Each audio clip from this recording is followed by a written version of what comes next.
Oxygen की राजनीति के बाद अब वैक्सीन की राजनीति हमारे देश में चरम पर है।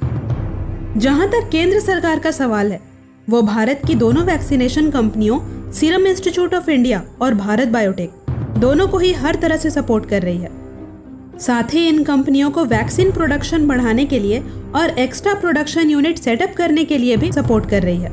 इसके साथ साथ भारत में वैक्सीन की डिमांड को देखते हुए हर स्टेट को कह दिया गया है कि 25% वैक्सीन ग्लोबल टेंडर फ्लोट करके खरीद सकते हैं। 50% केंद्र सरकार देगी और 25% भारत की कंपनियों से स्टेट्स खुद ही ले सकते हैं। पर प्रॉब्लम शुरू तब हुई जब भारत सरकार ने विदेशी वैक्सीन कंपनियों में फाइजर को अलाउ नहीं किया, क्योंकि फाइजर को इंडिया में -70 डिग्री सेल्सियस टेम्परेचर वाला सेटअप चाहिए था अपनी वैक्सीन के लिए। केंद्र सरकार इसके लिए तैयार नहीं थी, पर कहा जाता है कि इसकी कुछ और भी कहानी है। फाइजर अमेरिका की 150 साल पुरानी फार्मास्यूटिकल कंपनी है। इसकी पूरे वर्ल्ड में जबरदस्त पॉलिटिकल लॉबी है और कहा जाता है कि इसमें बिल गेट्स का भी पैसा लगा हुआ है, जिन्होंने कुछ दिन पहले ही कहा था कि वैक्सीन का फॉर्मूला किसी को शेयर नहीं करना चाहिए। पर भारत सरकार ने सभी देशों से अपील की कि मानवता को बचाने के लिए हम सबको वैक्सीन पेटेंट को शेयर करना चाहिए, जिससे कई कंपनियां इस वैक्सीन प्रोडक्शन में हिस्सा ले। पहले तो अमेरिका राजी नहीं था, पर WTO में वैक्सीन फार्मूला को सार्वजनिक करने की बात कही। फाइजर के बारे में कहा जाता है कि फाइजर किसी भी कंट्री की मीडिया, सोशलिस्ट, पॉलिटिकल इन्फ्लुएंसर्स को मैनेज करके वहां अपना बिजनेस हासिल कर लेता है और फिर धीरे धीरे उस कंट्री के अदर इंफ्रास्ट्रक्चर में भी इन्वेस्ट करता है। छोटे और गरीब देश इस जाल में फंस जाते हैं। इस कंपनी ने 15 साल से छोटे बच्चों के लिए भी वैक्सीन बना लिया है, तो अब भारत में इसको बेचने के लिए यहाँ के लुटियंस गैंग को भारतीय लोगों को इन्फ्लुएंस करने के लिए काम पे लगा भी दिया है। ये सब ट्वीट देखिए।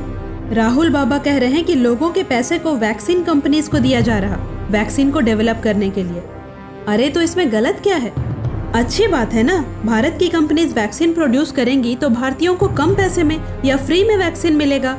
क्या स्विस अकाउंट में भेज दें पब्लिक सेक्टर के पैसे को, या फाइजर वैक्सीन डबल ट्रिपल दाम में भारतीय खरीदें? राहुल बाबा, ये चेतन भगत का ट्वीट देखिए।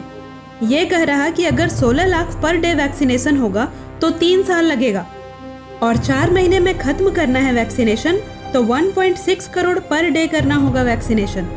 छोटू भाई, 1.6 करोड़ लोगों को एक साथ वैक्सीन देना मजाक है क्या? ये तो कैलकुलेट करते कि पूरे भारत में कितने वैक्सीन सेंटर बनाने होंगे। अभी 3000 से ज्यादा वैक्सीनेशन सेंटर हैं। मतलब आपके हिसाब से हर सेंटर पर 5000 से ज्यादा लोग पहुंचेंगे। अगर एक वैक्सीनेशन सेंटर पर 10 स्टाफ भी हो वैक्सीन देने वाले तो भी 1000 ही दे पाएंगे दिन भर में। 5000 एक जगह जमा होना मतलब कोरोना फैलाना। अभी एक दिन पहले ही 25 लाख पर डे का रिकॉर्ड बना है। मतलब मेरे कैलकुलेशन 30 लाख से 5 लाख कम ही हुआ। मैथमेटिक्स ठीक कीजिए जरा। कोई दिया और बस ट्वीट कर देते हैं आप लोग। टाइम्स ग्रुप के इकोनॉमिक टाइम्स का एडिटोरियल देखिए। ये टाइम्स ऑफ इंडिया के पत्रकार का ट्वीट देखिए। अमेरिका ने बच्चों के लिए फाइजर को इजाजत दी। भारत सरकार को पिछली गलतियों से सीखना चाहिए। सबको लाइन से काम मिला हुआ है फाइजर की एडवर्टीजमेंट करने के लिए।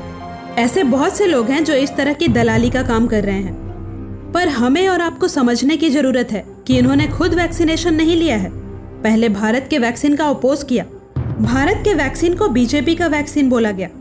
फिर दबाव बनाया गया कि 18 से 45 तक वैक्सीनेशन शुरू करें और अब दबाव बनाया जा रहा कि बच्चों को लगाया जाए। बस फाइजर को लाने के लिए इतनी लॉबी हो रही है, पर मोदी सरकार ने इन सब की काट निकाल दी है।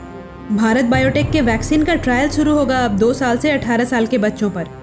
फिर भी मैं इतना समझ पा रही हूँ कि बच्चों की इम्यूनिटी सबसे बढ़िया है। कुछ दिन बच्चों को इस वायरस से बचा के रखिए, मास्क पहनाइए, अननेसेसरी बाहर घर से आना जाना मत करिए। लास्ट में इनकी बातें भी सुन लीजिए। केंद्र सरकार जो पहले कर चुकी होती है उसको बाद में ये कैमरा के सामने आकर रिपीट करते हैं और फिर सारे चैनल्स इसी को चलाते रहते हैं।